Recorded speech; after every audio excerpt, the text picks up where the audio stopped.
Right now, Mr. Call, the party is kicking off right now. To answer your question, Mr. Call Ruja. What's up, everybody? This was a very unplanned live. I know I went live earlier today. I don't know if a couple of you guys saw that. I kind of just felt the need to kind of go in live a little earlier at my wedding. But welcome, everybody, into the room. Thanks for joining me. Surprised a lot of you guys are not in Jared's room right now. Maurice, I'm actually surprised you're here. You're always in Jared's room, my man. And Jerbs, I think you put up the link for Clemens Blade Enthusiast. Guys, go in. He's a new channel. Maurice is a big supporter. Awesome dude, man. If you guys know Maurice, he has a channel now, Clemens Blade Enthusiast. So the link is there. Go out, give him some love, get his subs up. Funny bastard. What's up, everybody? Jerbs, love you, Jerbs. How you doing, buddy? BC Jerbs is like a breath of fresh air. It's like, like when you're breathing toxic air, and just Jerbs just comes in. He's like a breath of fresh air, man. That's what him and Kim is off for me. I swear, and on YouTube for that matter, for everybody, EDC for fun. What's up, bud? Carl, I said hello to you, my friend. Alex, what's up? Uber Punk, thanks for joining me, buddy. So I guess whoever's here wants to talk swords. They don't want to talk knives, right? I'm assuming, because if not, you guys will all be in Jared's room. No, I'm just kidding, man. Jared is awesome. I love joining his lives. He's cool. What are we doing here today? So yeah, anybody catch the live that I put up for that wedding earlier? It was actually kind of funny.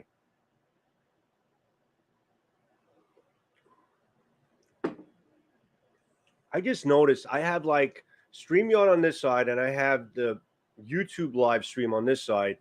StreamYard is like delayed, man.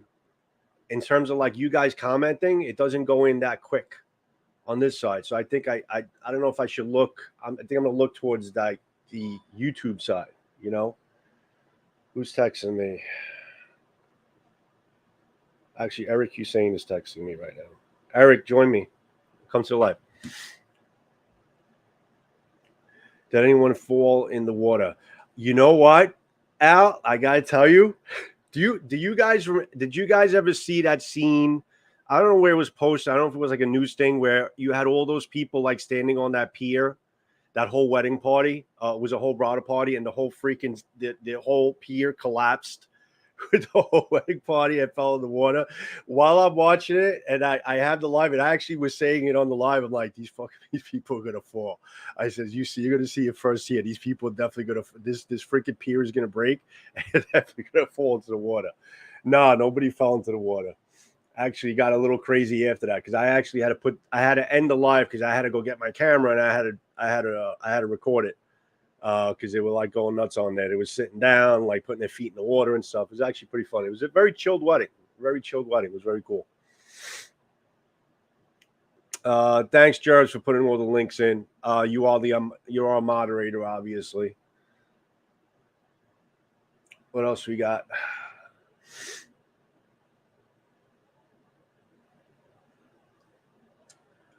EDC for fun. I'll take swords for 400. There's a lot of great swords for $400. I got to a point, guys, where I have a premise on katana at this point where, and you guys could agree with me on this or not agree with me. I rather have less swords, but quality swords. So in other words, instead of like buying 10 swords for $100, $200, I rather buy 2 swords for like, $400, $800, or something along those lines. If you guys could understand what I'm saying, I'd rather go for swords I would want to own, be proud to own. I'd rather basically go save up and go more for quality than go for quantity. So you guys let me know if you guys could agree with that. Go take a piss, Clemens. Go ahead. I'll wait for you. We'll hold the room for you until you relieve yourself, my man. Katana buying theory with Joe. It's just how I feel. Listen, anything that I'm not sitting here when I do my reviews, I do also. I'm never ever claiming to be a professional cutter, professional sword enthusiast or anything like that. I have my own opinion. I do my own research and I come up with my own opinion of what I feel I would want to do, I would want to recommend. So um, that's just how I feel. Some people just want to have a lot of swords and just test the market and have a lot of different types of swords and spend, within that $200 price point, which listen, I'm not saying there's not good swords within that price point. I just feel that when you get a touch of quality, you get a feel of quality at a higher end, it's kind of hard to go back the other way. You know what I'm saying? I would imagine Carl could agree with me with that.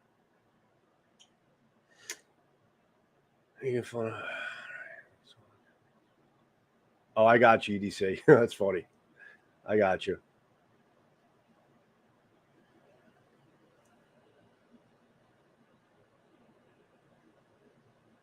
Tony Boombots. Tony, what's your story? You used to live in New York. Are you like an Italian guy that was in New York?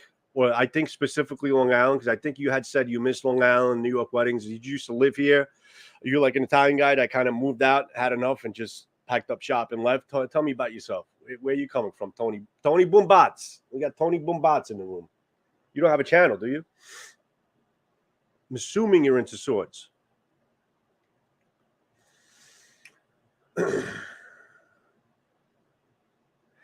I think honestly, it's a hard question to answer. It really is. A lot of people basically have the discussion that the way swords are made today and the quality of the steels that are readily available are better performing blades than they were yesterday. But then you have the traditionalists that come in and say the way swords were made and the quality of the swords were made from the iron sand and mahogany, and the whole thing, that they were better quality swords. But I think they didn't have the hardness. They probably had the toughness maybe, but not the hardness. Like that debate between toughness versus hardness. You understand that debate of having tough steel or hard steel, which we'll get into, like with the differentially hardened and hardened blades and stuff like that.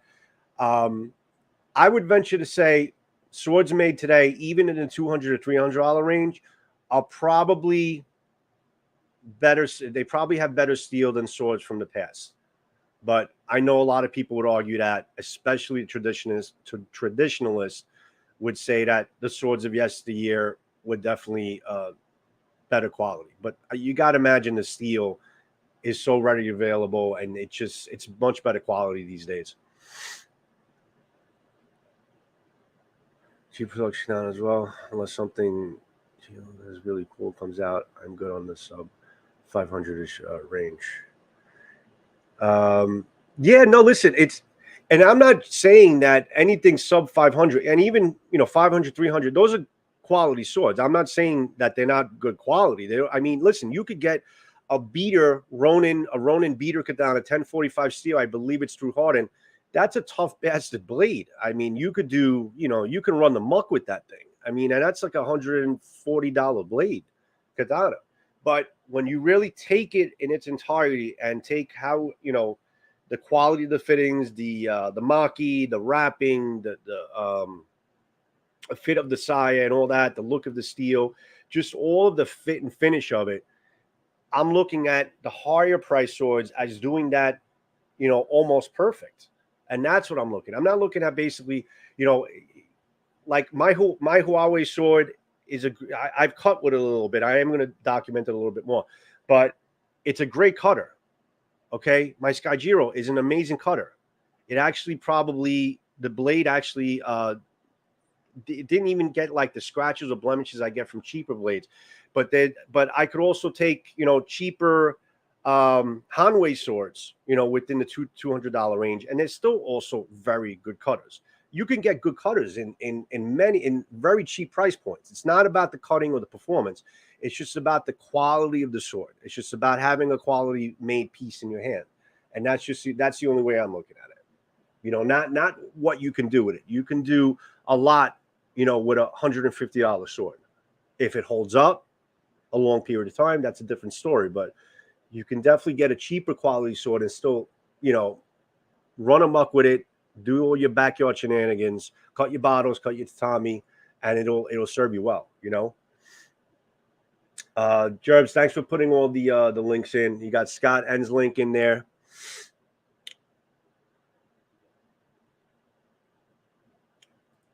Oh, Tony. Lots of family in West Islip. Okay. But did you live out here beforehand? Let me see. Oh, yeah, actually, you answered that. County, 45 years later. Okay. South of Daytona. Oh, Daytona. Got to get myself down to Florida. I'm thinking you're talking about Daytona Beach. I'm hoping.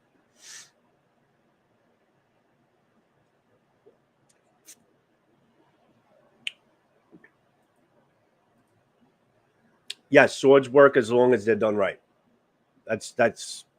I mean, in a nutshell, swords will last as long as they're done right. So, if you want to get I mean, listen, the discussion is if it's your first katana or if you're just basically increasing your collection. Everybody has their own opinion of what they want to do.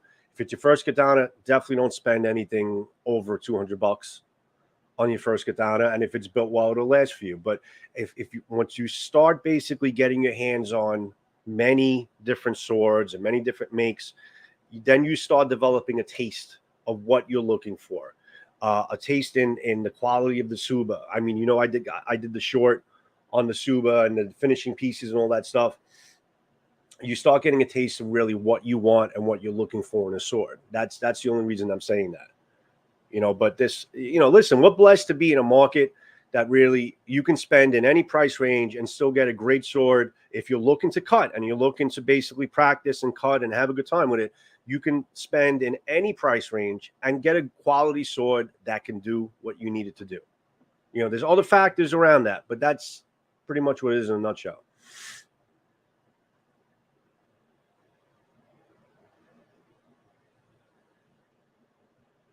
Some modern high end some have them. I forget the brand that has you guys can help me out in here. I know there's some powder steels. Oh shit, it escapes me right now. There is somebody that makes powders, a company that does powder steels. Guys, if you know about it, put it into the chat. But predominantly high carbon steels. Yeah, but they're making steels out of what's that freaking material? Manganese or something like that. Manganese steel blades. I'm not into all the crap. I am into like S7, S5s. I am very interested in a lot of those steels. A lot of those supposedly like super steels, these exotic super steels that they're coming out with. I am very curious about those steels, L6, things like that. A lot of companies are also starting to do L6. How well they do them is, well, it's going to be, we'll see we'll see how it comes out with that. Yes. Bugatti, uses Swedish powder steel. That was the company. Right. Thanks, Carl.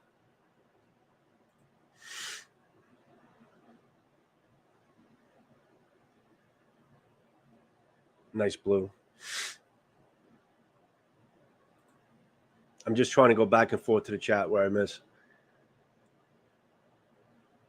You can feel the love that was put into a custom katana. If you listen, and now we're not talking about when Eric says a custom katana, it's not a katana you can go to Swords of Northshire where it's custom built, where you can pick from a certain line of pieces and they custom build it according to your color scheme or pieces that they have on hand.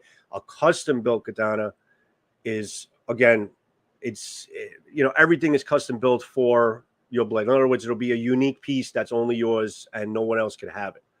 And there is a certain quality that comes into a custom katana that you can't get anyplace else. And once you have a feel of that, it's hard to go back to anything else. That's really what I'm saying. That's the point of where I am in right now. Now, listen, when companies are nice enough to send me sample swords, I'll review anything. I'll review a $50 sword.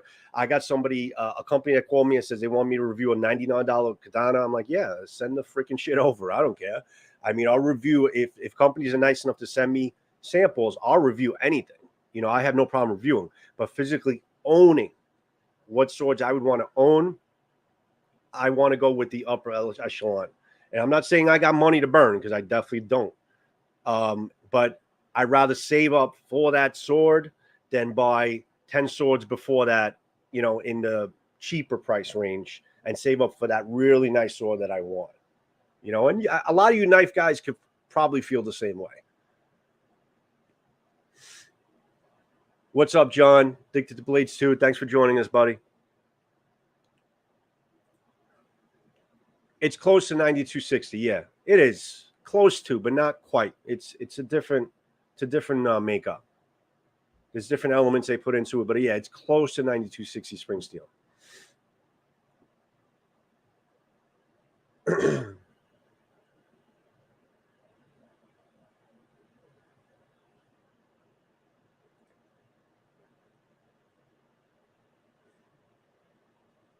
Alchos and Joe. Thanks for all the names, buddy. I don't know about the best, but we're here. I don't know about the best, but we're definitely here. We're here to serve. Have you guys watched any of my shorts? Well, before we get into that, so New York weddings. A lot of people commenting on the live I put into it today about New York weddings. There's really nothing like New York weddings. There really isn't. That's the one thing. When I finally get the balls to bait, not the balls. It's not about the guts to move. It's about having the right time. My kids are still young, but having the right time in my life to move. When I finally move out of New York, I am going to miss the New York weddings, man. I mean, there's really, really, really nothing like them. It's just they're over the top. They're just, I don't know, they're crazy. They're a lot of fun. New York weddings are grand in scale. They're a lot of fun, and honestly, the line of work that I do in terms of the video and the photo and stuff, I'm not going to find that type of scale of work anyplace else but New York. So that's the one thing that I would definitely miss. But this wedding today, I got done a couple hours ago. I don't even know how I'm up, but I'm pretty exhausted. But it was a very chilled wedding, man. Very chilled bride and groom. It was really cool. You know, very like laid back, relaxed. It was like everything was on the water. It was like all surrounded by docks and piers and stuff like that. It was, man, cool. Really cool wedding. Nice day today too, man. Humid as hell in New York though. Yes. I need to know that. Yankees are kicking ass right now. Okay, what is the score, Maurice? Because I know it was like 4-2 the last time I checked. But they gotta win this freaking series. Guys, I am completely anti-Boston. Anti-Boston. Okay. And if D-Bed was in the room, I would tell him that too, because he's a Bostonian. Completely anti-Boston. The Yankees got to win this series. They got to take this. What's the score, Maurice? I know you hate Boston too. That's why I like you so much. Not the only reason.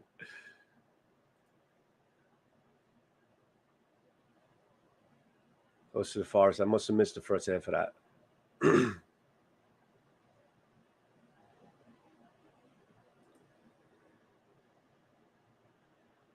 I think the shorts I found with mine that they recruit random subscribers. They won't stumble upon your channel.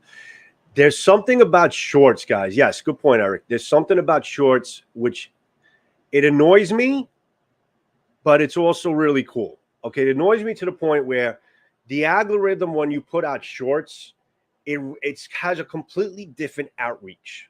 Okay, when you put out shorts, it goes into a shorts algorithm. So you're going to be able to be exposed to people who are not subscribed to you. Okay, it goes into different short feeds. So you'll be able to recruit. And if you happen to recruit, go into an algorithm, people who are searching for swords or blades or whatever you do, you'll be able to gain subscribers. And I have been gaining subscribers through shorts, especially because I haven't been doing a lot of full length videos. I have been gaining a lot of subscribers through shorts, a lot of views, a lot of subscribers. It's been cool. Yeah, no, if you guys are content creators in the room and you have the tendency of doing shorts, definitely do it. Cubs, you a Cub fan, Eric?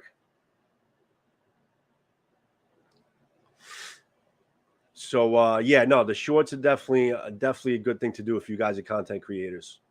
I know Alex does shorts too. I mean, he can tell he gets a lot of hits on his shorts too.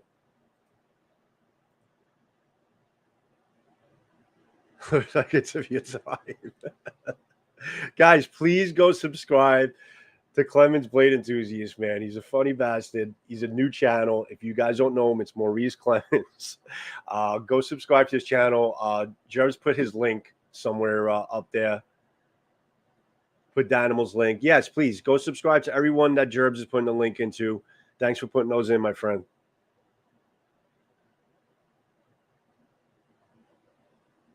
Yes, John, you're almost 900. That's awesome. You're getting up there, bro. Bro, you're cutting it up like freaking nobody's business, man. You're doing good. You're doing good on Instagram too. You got a lot of followers on Instagram too.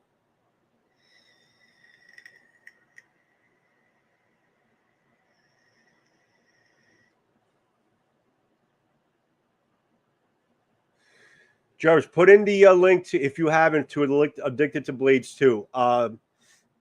John, I'm going to try to share a couple of your videos on my posts to see if I can bring you closer to 1,000. So we have to get you to 1,000. If you're close, almost to 900, get you to 900, and then on the way to 1,000. You deserve it, bud. You work hard, man.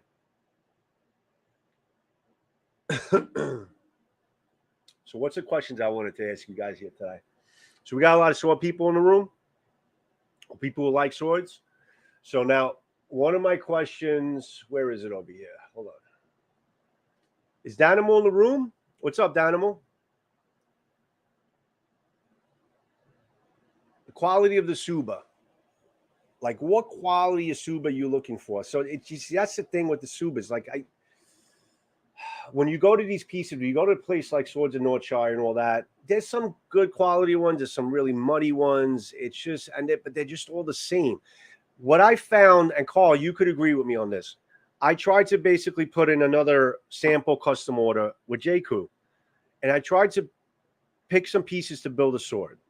But I just feel like I've been there, done that. They need to upgrade the selection of pieces, because I feel like I always go back picking the same pieces over and over again because they don't have enough to basically pick from. So it's just like it's tiresome for me just seeing the same pieces over and over again. I wish they would kind of increase the amount of pieces they have available. And the same thing with Swords of Northshire, Hanban Forge. It's like the same revolving suppliers that they use.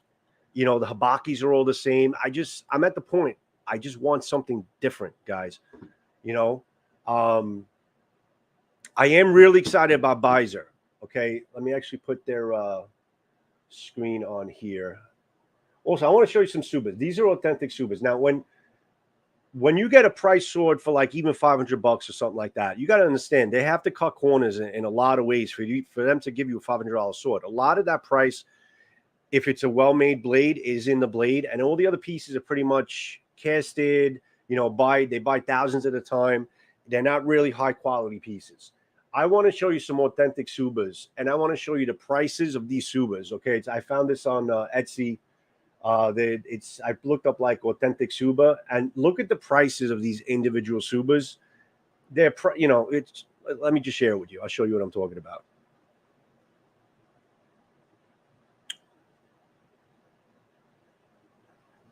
Yes, Alex, you can send your own fittings and have a custom job. Yeah, no, you can, without a doubt. Without a doubt. That's if they fit it the right way, you can send your own in. But that's what I'm showing. I want to show you these custom Subas. Not custom, they're authentic Subas. They're very high quality. Hold on. Let me find it here. All right, so you guys all seeing this here? All right. So now these are authentic Subas. Now, look at this one here. $650. Okay, for this one Suba. Signed, Japanese Edo era Suba, those sword fittings, silver overlay, great condition. Okay, that's way more than the price of a high quality sword. So that's why I'm telling you, it just, for you to have really high quality pieces in a sword, you can't have these type of quality pieces because these Subas for something that's not just a simple cast that's done over and over again, you can't find it in a $400 sword or a $500 sword. Not to say that you can't find good, I have some good subas from Jakku that I like. It's just that there's not enough for them. But $650. Let me show you some more. Okay, $420, $465, $465, $360. I mean, and these are all really nice pieces. I mean, if you look at this is simple, right? Actually, this is about $59. This is about $250. Okay, simple, but honestly, you see the textures and everything around. It's a really, this is not just a simple casted, like a casted piece that's done over and over again. So yeah, you can pick up things like this, Alex, and you could send them in to like somebody who's making a sword for you. And but again, you're going to be spending a lot more. Let me just see who texted me. Hold on. You're going to be spending a lot more than the price of the sword when you start spending money. Oh, 110. Yankees are winning 110. Nice. Top of the seventh, which is cool. Should be safe. Okay. Red Sox won. Yankees 10. Boys. Love it. They made me happy now. Who the hell texted me? Hold on, guys.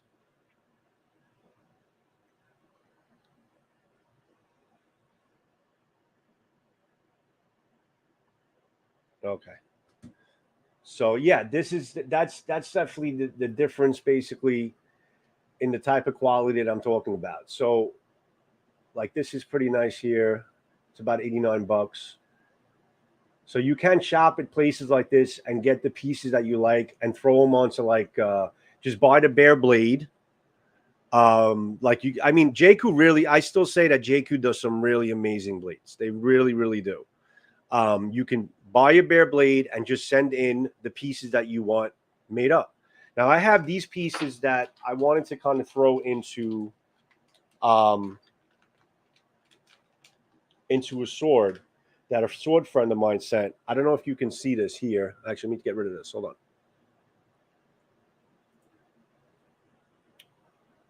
Can this come in focus here? It's not bad. I mean, you got the raised petals and stuff like that here. It's completely iron. Okay, there's a signature, I guess, of the guy who made it. It's actually not a bad, Suba, and even the finishing pieces are pretty cool. So I actually want to send these in, and this is heavy, guys. This is actually pretty damn heavy. I wish this came in a little bit more focused, but not half bad, man. I mean, it's if it is a casting, it's a pretty damn good freaking casting. I mean, a lot of thickness in there, has a little like rustic, a little patina type of feel around the Suba. This is not bad. I'm actually going to probably send this in and get the sword made up, and even the Fuchi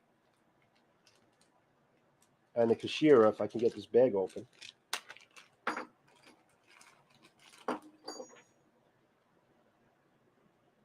Okay, this is the Kashira. It's not bad. You can see how the everything is like raised. It's really not a bad casting. This is the Fuchi. Not too bad at all. Absolutely not too bad at all. So, yeah, I mean, that is an option. If you wanted to buy a bare blade and just buy the pieces that you like and send them in to get it done, that's definitely always an option, I guess, because they'll, that's always on the table when you go to companies like Jakku or even Swords of Northshire. I think you might be able to send some stuff into them. But, I was looking at Swords of Northshire's site. They're getting I don't like the pieces that they're coming in with. They're coming in with like a lot of colored blades, and I am so dead against colored blades. What do you guys think of colored blades? Do you like colored blades, like the blue stained blades, or the red or the black? I'm just not into that stuff at all. And I see a lot of Swords of Northshire changed a little bit. The contact that I used to deal with there, I don't think is there anymore, and I think they changed a little bit. They're offering like really cheapy stuff, and I'm not really happy about it.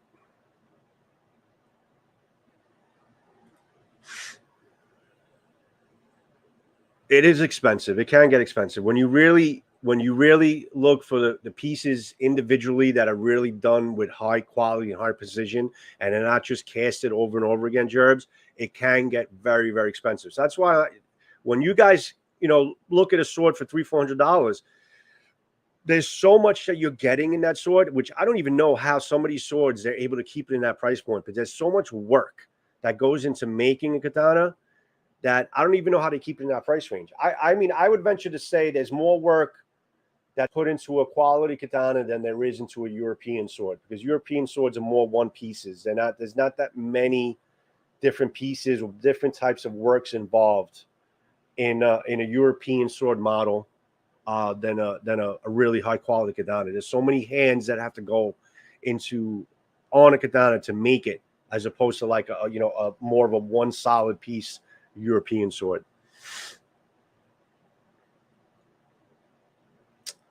Are you talking about this set that I just showed you? I don't know how much it was, because I had a sword friend of mine in California that he had purchased them once and he sent them to me. I have no idea. He wouldn't tell me how much they cost.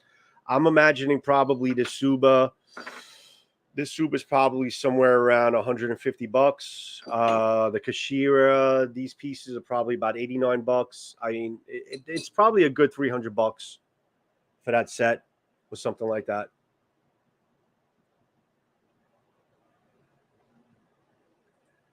You should. You should.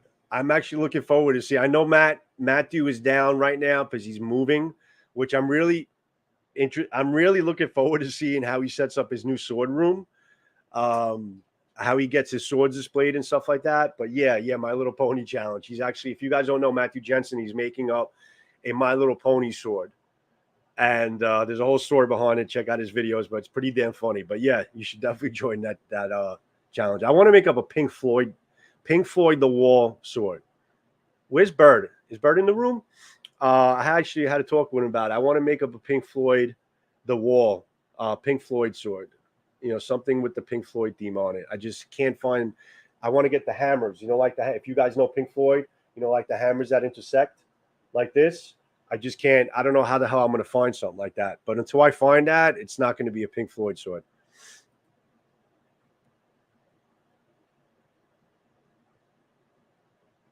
Yeah, it all depends. There's a lot of factors that go into it.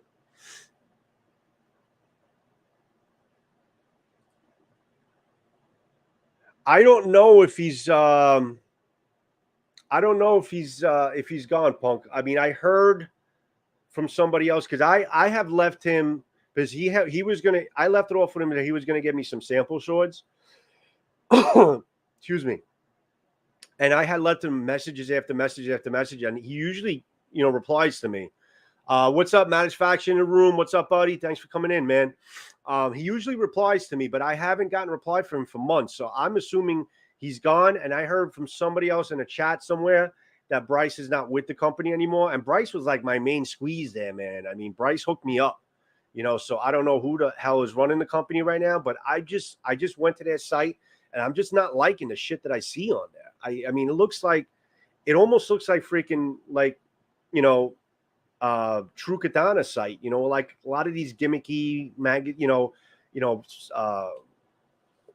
flea market freaking swords, not to insult True Katana. I know a lot we buy from them. They're good swords, they cut, but I just like the overall feel of these, like that flea market type of katana is what I'm seeing a little bit in Swords of North China. Not entirely, but it's just, I think they're kind of swaying over into that. Faction, congratulations on your 1,000 subs, my man. You definitely deserved it. You're a cool dude. And Faction, you still have not replied to my Instagram text. So I am still very upset with you. So I am waiting for you to reply to my Instagram message. Faction, I am talking to you. I am calling you out because you still have not replied to my Instagram message. That's all I have to say. I can't get no satisfaction.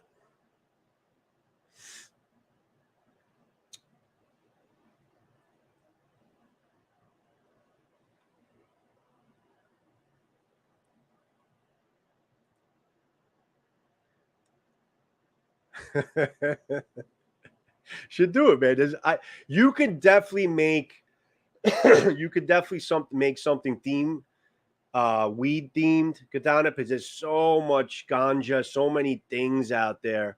Okay, I mean, I did my kids had a carnival in my neighborhood, and it was a family carnival, and it was a whole stand of just like marijuana leaves and stuff like that, which is fine. Listen, everybody loves smoking some weed every once in a while, but it was all over the place, like pendants and charms and big freaking tapestries, the size of the ceiling. And it's like a family carnival, and it was like all over. So you could definitely find that theme and try to build a katana with that, man, without a doubt. I'm looking for my Pink Floyd theme, man. It's hard to find.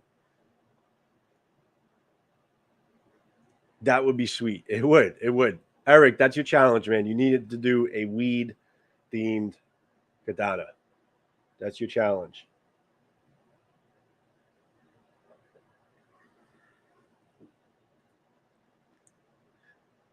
Thank you, Jerbs. Yes, Match Faction. You got to get back to Joe Love. All right? Get back to me. I'm very upset with you. Match Faction.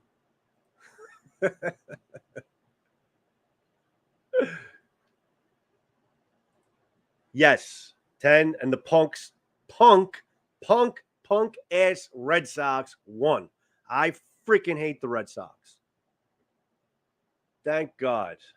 We got to take tomorrow's game too. Tomorrow's an afternoon game. Yes, it would. Yes, it would. All right. So there's your subas. All right. So I like simple pieces, but done well. I don't like over glamorized pieces that are muddy and just, they just look like this casting is not really done well and they're painted. And I don't like that. I'd rather go simple, but done clean and done well. That's my thing with the subas.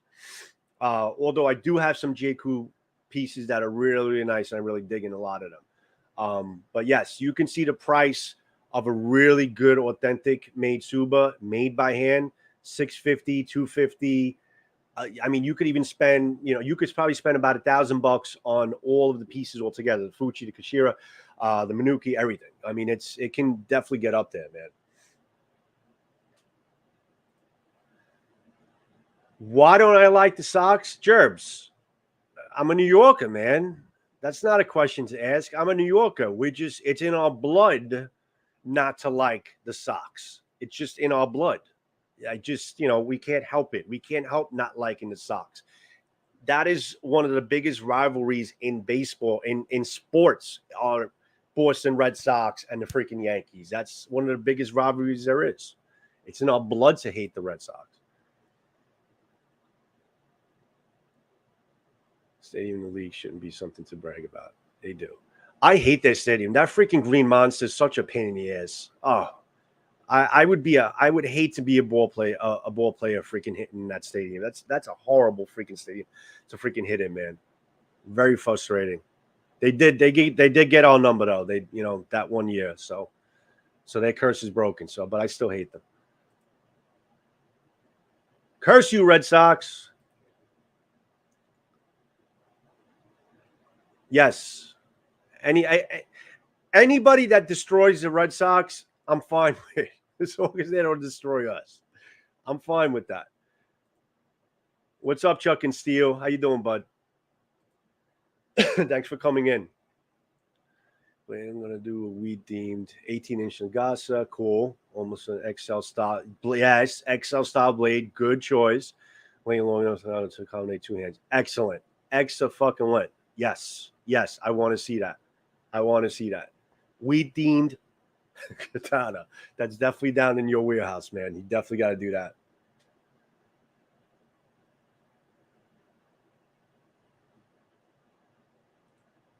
Ah, that's funny. That's funny. Guys, that's the link for Chuck and Steel. Jerbs, thanks for putting it in. Guys, sub to everybody that comes into my chat. Announce your channel. Jerbs will put it in. We got to spread the subs around. We're all a community here. Everybody's got to grow. Everybody puts work into YouTube, and we all deserve to grow. We all deserve to have subs, man. It's hard to get in front of the camera, do reviews. There's so much work as a content creator that goes in when you really, put your all into it, between shooting and doing this and the other thing. Oh, that's one thing. Content creators in the room. If you guys are looking to upgrade your camera, Nikon came out with the most incredible perfect, versatile camera for content creators. Okay, it's called the Z30. I actually have to look it up. Hold on, I'm gonna look away from the chat for a second. I gotta look up this freaking camera, guys. Hold on. Let me get rid of my authentic subs. I gotta look it up. I gotta put it on screen. I highly, highly recommend this camera for content creators. If you guys are looking to upgrade your camera, or if you're still using a cell phone and you want to start getting into a pro, more of a pro mirrorless camera, I definitely, without a doubt, recommend this. Actually, I'll bring up the B&H site. Yeah, this is cool. All right, so let me actually share this on the screen. If you guys are still with me.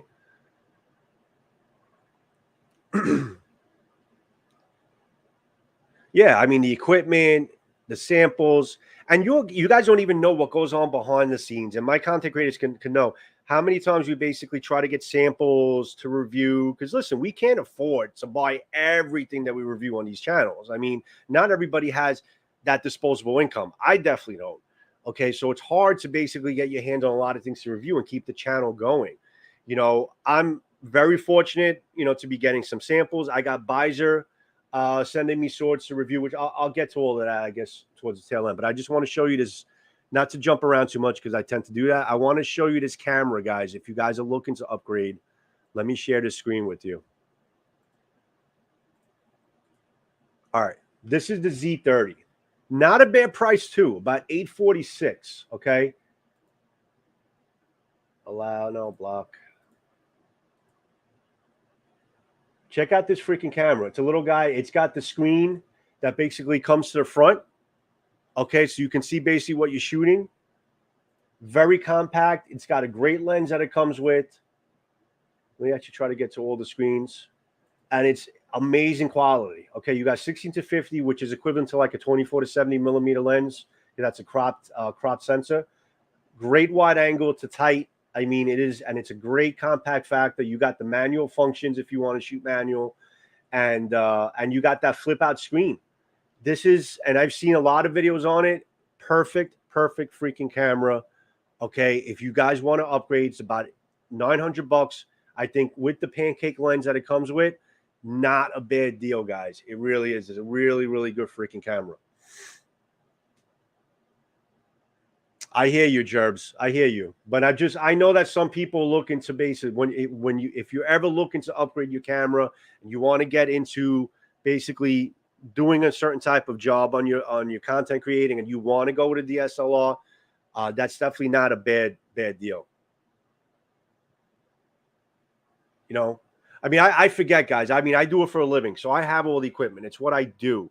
So I'm fortunate enough to basically do this for a living and be able to bring that into YouTube. So I understand, you rather spend more money on knives to review than on the camera you're shooting with. But if you are looking to basically go into breaking away from your phone, I would definitely recommend the Z30, which is pretty much on my screen right now. And as far as cameras go, I think it's a great price because this camera was actually geared strictly towards YouTube content creators. That's exactly what it was made for. So highly, highly recommend the Z30. I think I'm going to try to get my hands on it and do a review on my channel with it. Don't have a flip screen. I know. That's the problem with a lot of the DS. A lot of people are afraid to use the DSLR because it doesn't have a flip screen. This particularly was made with the flip screen, made strictly for vloggers and content creators. So that's really why I'm really excited that Nikon finally came out with a good flip screen camera. And it's really, I know it sounds expensive, but for what they're giving you in this camera, believe me, it's not a bad price. It really isn't. Z30. If you want me to put it on screen again, I will, Matt. Yeah, flip screen is basically they made that for that reason, so they can target a certain market. It's not like you're not going to see high professionals using this. This is literally a vlogging and a YouTube content creator camera. So that's my recommendation, as far as a camera goes.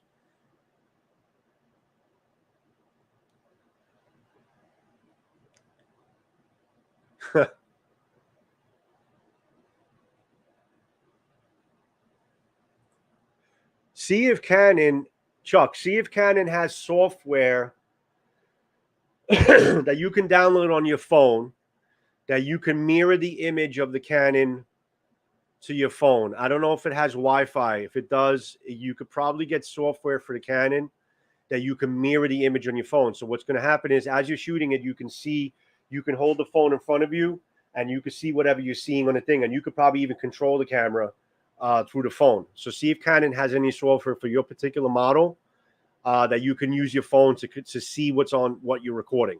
Because that's actually what I do on my Nikons. I mean, I have it's called SnapBridge, and I can control the camera with my phone, and that's how I press record and see what I'm shooting.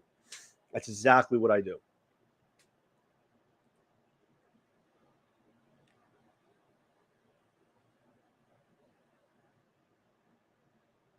I would love to be able to mic my. Before I die, Alex, I want to learn. I want to move into a house where I can build my own forge. Yes, I want to learn how to make my own blades. I will love. Before I die, I want to do that. The problem is that I'll be so old that I might not be able to swing the swords that I make, but I don't care. I still want to make my own blades. I totally agree with you.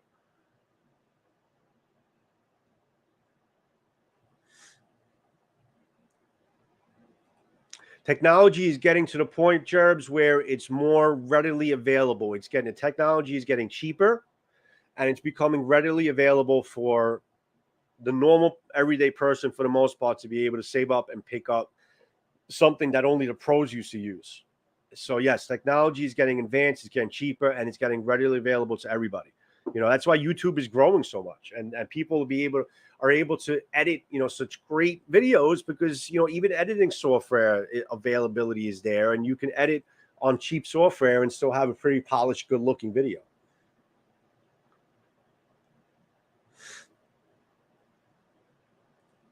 I've seen that one.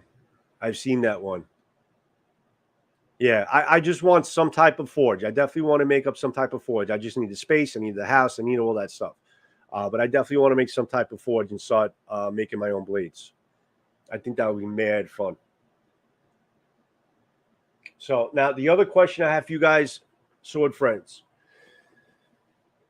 On my short, I put in differentially hardened or hardened blades. What is your choice? What would you recommend? Well, I know what I would recommend to certain people in terms of the blades that they want. If they want differentially hardened or hardened blades, I mean there's arguments on both sides as far as what type of blade you should start with. If you're an experienced sword cutter, if you're a starting sword cutter, like what type of sword should you get into?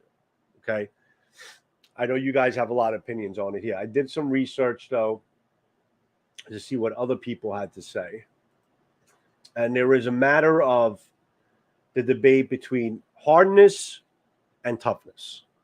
Okay. So now it's true that a through hardened blade is through hardened. It's a harder blade. It's just basically it's a much harder blade. Whereas a differentially hardened blade has more of a harder edge and a softer spine. If you're a nude sword cutter, I would say get a through hardened blade because it'll definitely take a lot more abuse. But the thing is, with a hardened blade, it may not bend like a differentially hardened blade would, but a through hardened blade would break before it bends. If you guys could understand what I'm saying here, the harder the blade is, the more tendency it has to break and not bend. It'll be hard to break, but it will break before it bends. Whereas a differentially hardened blade will take a set before it breaks. You see where I'm going with this?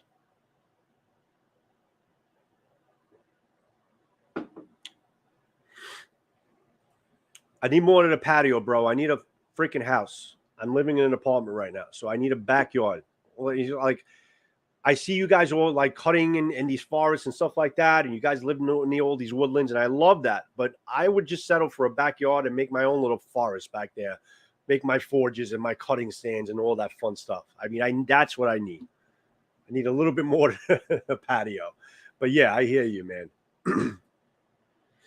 True on it for new guys, when you learn the ropes, especially I'm done with TH Katana. Yeah, because The true hardened katana, they don't take a sharp, keen edge like a differentially hardened blade can take.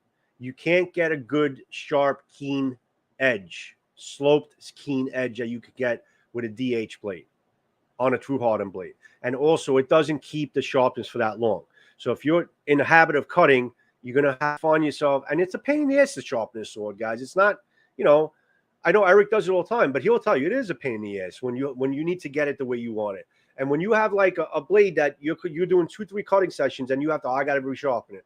No, 2-3 cutting sessions, I got to resharpen it. It's a pain in the ass. It really is. But yeah, if you're a new sword swinger, through hardened blade until you learn your edge alignment and how to use the sword, because it won't bend and it'll just take a lot more abuse. Time consuming. Yeah. Alex, what exactly is your line of work? Tell me exactly what it is. I know you said you would show us, but what exactly? I know you work with steel, but what exactly is your line of work?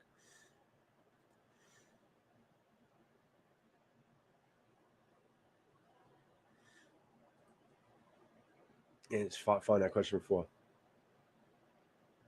A cold steel katana is a very tough sword, Matt. It's a tough sword, without a doubt. But if you like swinging a sword, they're heavy and clunky. They're not very balanced, but they are very tough swords, without a doubt. But a seasoned sword practitioner or somebody who trains with a sword would find the sword to be very clunky and unbalanced. But yeah, you can run amok with a cold steel katana. You could do some crazy stuff with it. It's heavier than a normal katana. It's built a little tougher, but it's unbalanced and clunky. So a real sword guy wouldn't like a cold steel katana, but it is definitely built pretty tough.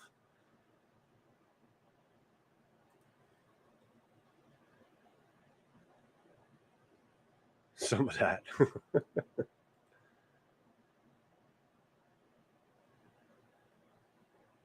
You got a OCD about sharpness for sure. OCD. You got whatever the next level of OCD is, Eric. That's what you got in terms of your sharpness, man. You're a sick bastard. I don't know how the fuck you live with yourself. I mean, I don't know how you deal with yourself never being satisfied with the sharpness level. I mean, because you're just never. I mean, that's what makes you you, and that's why your stuff is so freaking laser beam sharp. But I don't know how you deal with your own self never being satisfied. It doesn't drive you crazy never to be satisfied how sharp things are. I mean, I get to a certain point where I get something pretty sharp. It can slice the way I want it, and I move on. But you're not satisfied there. You'll go the extra step and run it through another 50 passes just to get it to that next level sharpness. Like I just don't have the patience to sit and get it that sharp. That's why I'm saying, how do you live with yourself? How do you deal with your OCD about sharp, man? You're a funny bastard. Ronin, beginner sword. Ronin katana. Ronin. Ronin katana is a great beginner sword. Ronin Dojo Pro, a little bit more expensive, done a little bit better. 300 range, or Ronin RF series, which is a 1045 high carbon steel blade, through hardened, built pretty well. Excellent beginner sword, about $140 range. 100%. There are others, but right off the top, I would say Ronin RK series or the Ronin Dojo Pro. That's what I would recommend for a good beginner sword. That's if you're looking to cut with it, Matt. That's if you're looking to cut with it. That's if you're looking to use your stuff. That's if you're looking to use your blade, then that's what I would recommend. If you're looking to use your stuff and not just looking to, look at it. This is never going to get old, man. Thank God that Scam started this, man, because this is mad funny.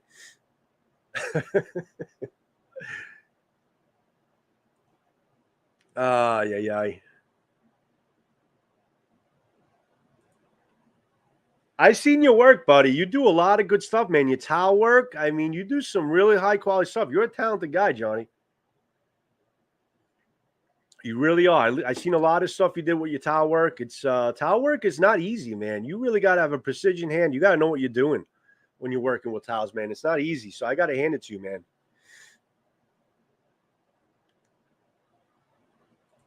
You want to use it, then definitely Ronin Katana. We'll talk about it off air if you want. But yeah, a Ronin Katana, I think, is a great starter sword. There's some nice looking swords too. You know, they're built good. They're built good enough where you can use it. It's not going to fall apart on you. You can cut with it without having to worry about ruining it. And you know what? At $140, if you end up breaking it, it's not like you're getting an $800 sword where you have no experience with it and you end up breaking it because your edge alignment wasn't on and you bend it, and you don't want that. Definitely $140 Ronin RK series. Jerb Z, welcome back.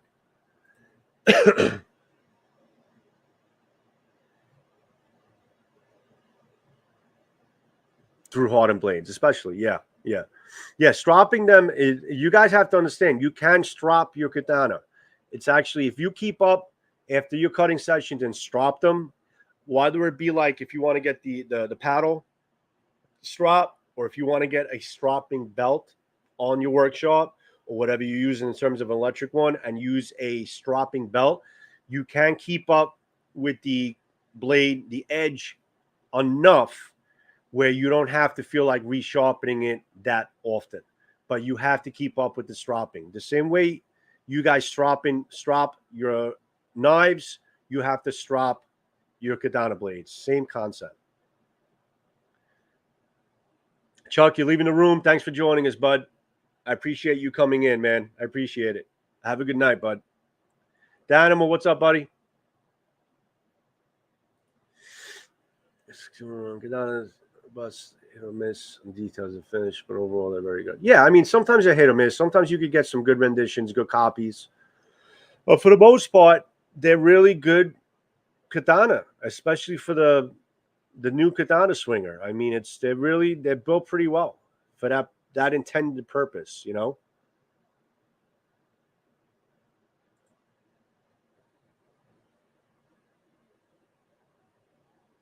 I didn't put that much work into it, Gerbs. I just basically tried to fix up the biggest problems that I had. I mean, a lot of the edges chipped from cutting tatami. So what I did was I reprofiled the edge as much as I could. So I took out any chips, and it's very sharp now.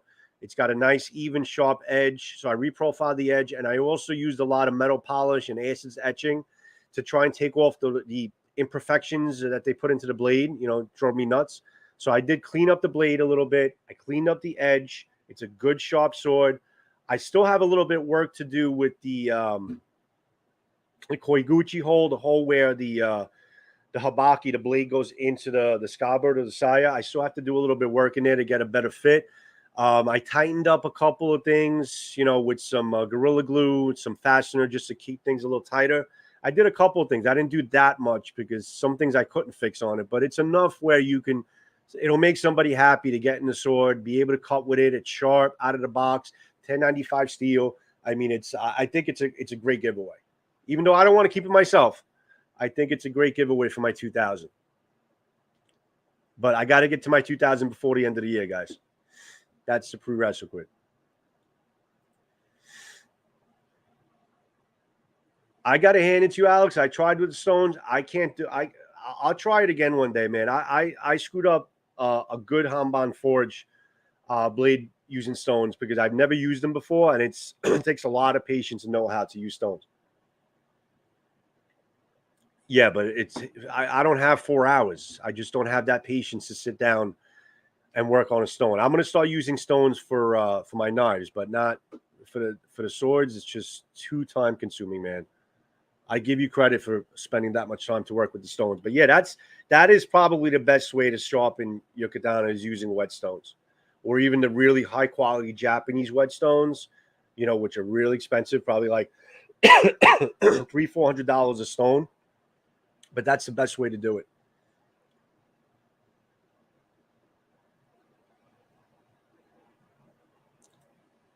Yes, answer that question. I'm curious about that, Alex. Oh, guys, I want to show you something. I found a little ceramic rods. I know you guys know about ceramic rods sharpening for your knives. I found this ceramic rods. It's from Block Sharpener. Not bad, guys. I picked this up a little while ago. I was going to use it on my swords, but it's really more for knives, even though they say you can use it for swords. Um, I tried to kind of just take some knives that were kind of sharp, but just need a little more work. I ran about 20 to 50 passes on a couple of different edges. I got to tell you, this makes a big difference in a pinch to sharpen your knives. This is fantastic. The way it works is you see how like the lip is here? You kind of put this on a table and it has rubber that holds it, and you hold it from this side along a table or like a ledge, and then you kind of bring the blade. See, I'll show you here. Yeah, these are ceramic. These are ceramic, bro. So basically, you go in here and you just kind of push it down. You push it in, it'll form to the blade, and you just push it down. Okay, it does a really great job, but you got to keep a lot of force on it to keep it against the blade. But it works really well. I'll put a link to this. It's called Block Sharpener. But the in a pinch, if you just need to like sharpen up a couple of your blades, this works really well. I don't know. I think it's advertised as ceramic, Carl. I mean, they look like they're steel, but I think it was advertised as a ceramic sharpener. I gotta look into it again. I bought this a long time ago. You might be right, but I believe it was advertised as ceramic, but they might be steel. But regardless, I mean, it does a great job. Block Sharpener. It's actually a company. It's a guy that sells them privately. It's pretty cool.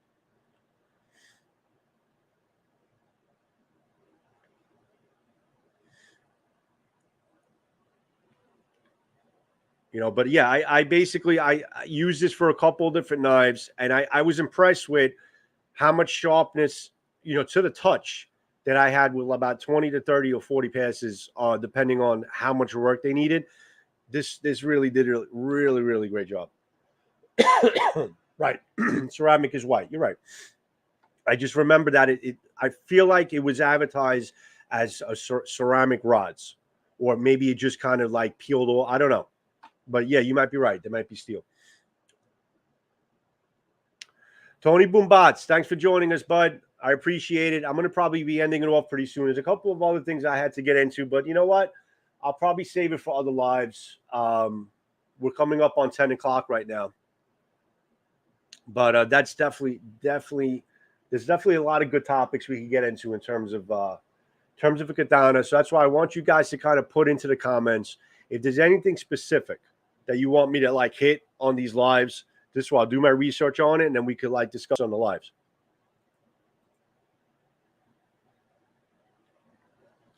$50 Musa sword is actually very good. If Matt's still in the room, yes, that's definitely a good sword to at least just to learn how to swing with it and learn your edge alignment.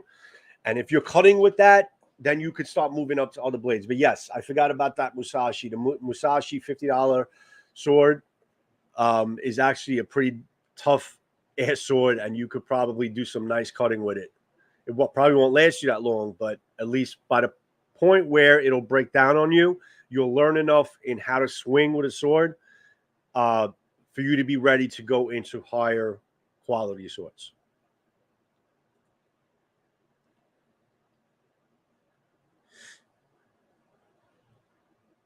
See you, Tone. Thanks for coming in, man. What else did I want to show you guys? Oh, okay. Where is that site? Lucian.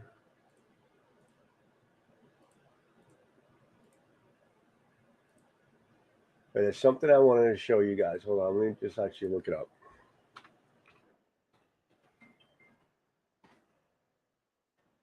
Jared, thanks for coming in, bud. I appreciate you always, my friend Jerbs.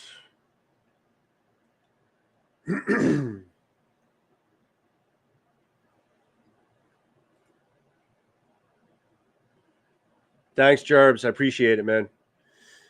I'll see you next time, my friend.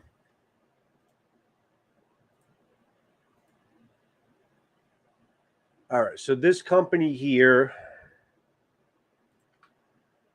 this company here is actually sending me RVA Katana. They're sending me the Baiser brand swords as samples for review.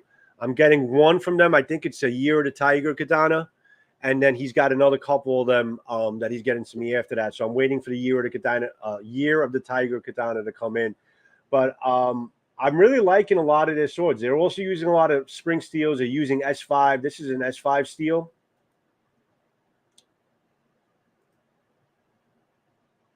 And I like the wrap of the, I think that's kind of, it looks like it's leather to me, but it's a very clean looking Maki. You know, the Habaki's pretty, standard, for the most part. But there's they have some pretty nice looking blades. I believe this is an S5 blade. It's polished pretty nice. Really like the Fuji here.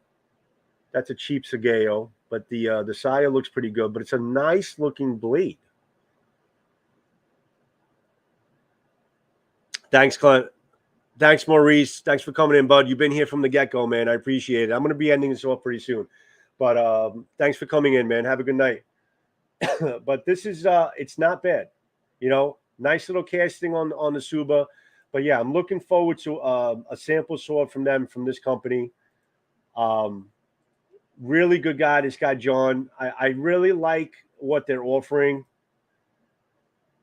in terms of their sword models. This is a pretty nice piece here. Why is this? Oh, wait. Why is this not coming in clear? Oh, there it is. Not a bad casting. It's actually not too bad at all. You guys heard of this sword brand, Baiser?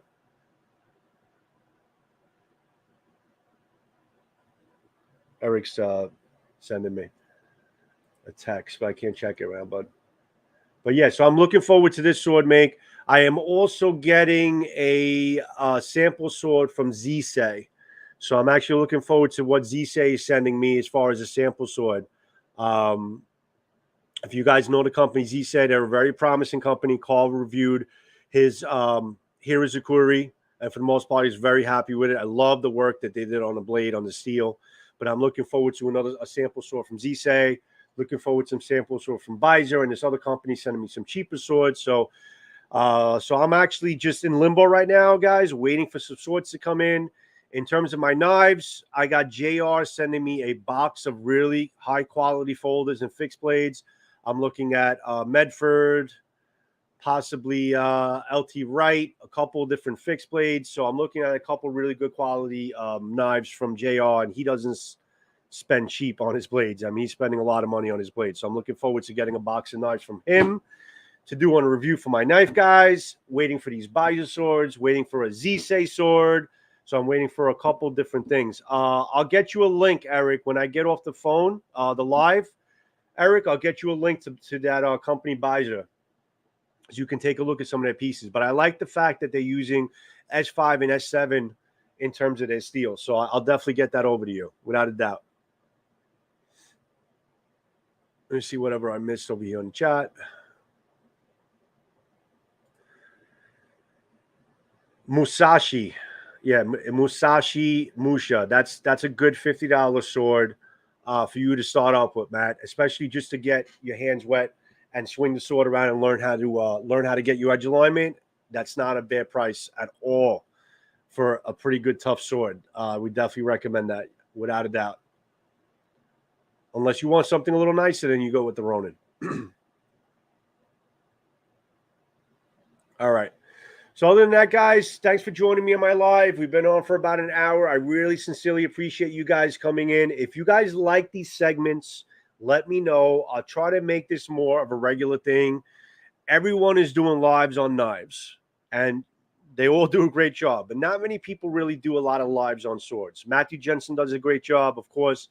But not many people do lives with discussing swords. So if you guys want me to do this more on a regular basis, let me know. Comment on me, email me. My email's at the bottom there. Or just comment on these videos. Let me know. Get me some topics that you want me to discuss. And I will definitely do some more lives on a regular basis. And we could discuss swords. We could discuss steels, A lot of different things that we could get into. We could share screens, talk about some new products that are coming in on the market, bring things up on screen, and have a conversation about it. So let me know some feedback from you guys if you guys want me to do this more on a regular basis. So to everyone in the room, Matt, waiting for your reply. Jerbs, love you, man. John, Addicted to Blades. Alex, thanks for joining us, bud. Thanks, guys, for all your input. Danimal, thank you. Have a good night, everybody. Carl, much love always, as always. Eric, I'm going to text you after I get off the live. Danimal, again, I appreciate you guys all joining me. I know you have a lot of other options to join lives. I appreciate you guys joining my live, and I'll try to make it a regular thing if you guys want me to do so. And we'll talk swords, guys. We'll talk swords. Much love to you all. Have a good night, and I'll see you next review, next short, next live. All right. Don't forget, I'm trying to do a Blade Talk this upcoming Tuesday with Brandon Thrasher with probably around 8 o'clock. My job is sending me to Alabama on Wednesday for a shoot. I just got notification on that. I got to go to Alabama, so I might have to leave Tuesday night. I'm going to find out Monday morning if I don't have to leave Tuesday and I'm leaving Wednesday for the shoot. Then we'll do the Blade Talk for Brendan Thrasher on Tuesday evening with Blade Talk with Scab. So I'll, look for the notifications. I'll let you know what comes up with that, or I'll put a short together. I'll let you know what's going on, okay? So thanks, guys. Matt, Faction, Eric, Maurice, love to you all. Thanks for joining me. Have a wonderful evening. I will see you when I see you. Ciao. Go buy some swords. Later.